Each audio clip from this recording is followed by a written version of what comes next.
Namo Meetaboo. Welcome everybody. Welcome in the shrine room to Sam and G. Philip, Fee and Jame. And Philip's come from the screen into real life, just like magic. And welcome to Beth and Chris, and a special hello to Claire, who hasn't been for a while. Welcome back, Claire. Good to see you.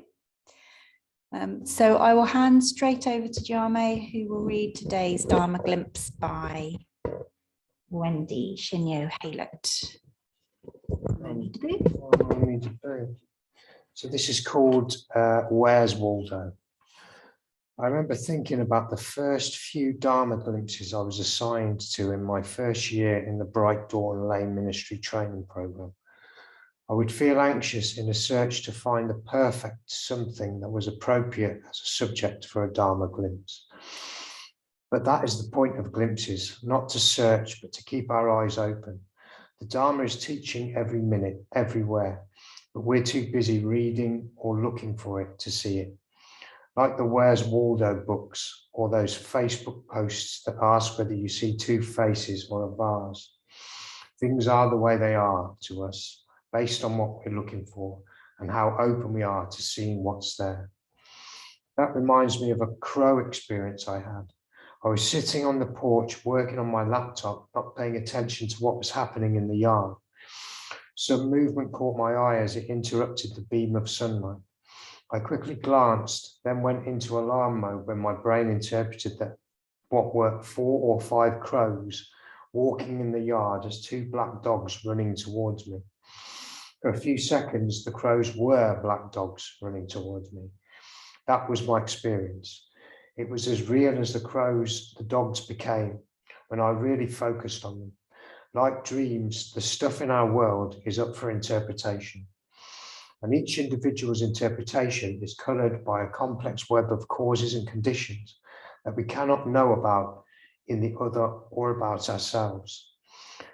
As the Buddhism Bootcamp author, Taiba Hawkeye says, the opposite of what you know is also true. Which is another way of saying things are not as they seem, nor are they otherwise, which is an email signature line I use from the Lankavatara Sutra.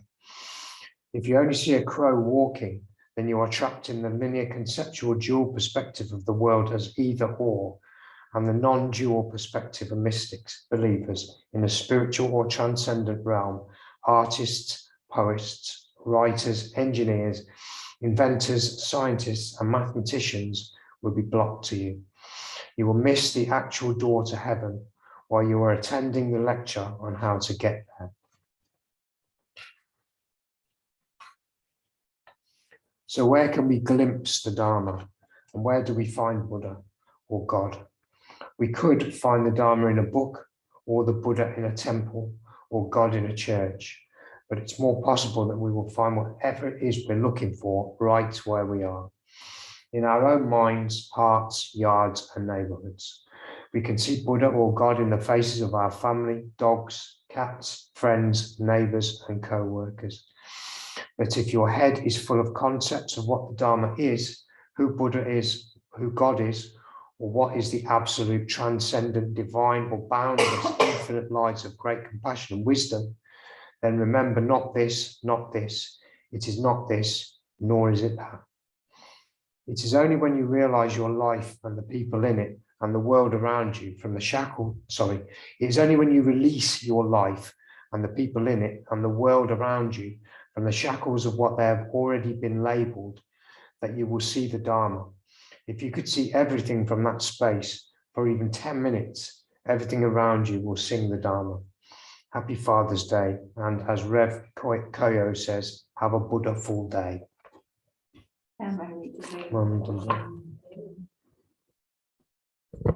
Thanks, Jeremy. So we'll sit quietly together and then we'll do some chanting.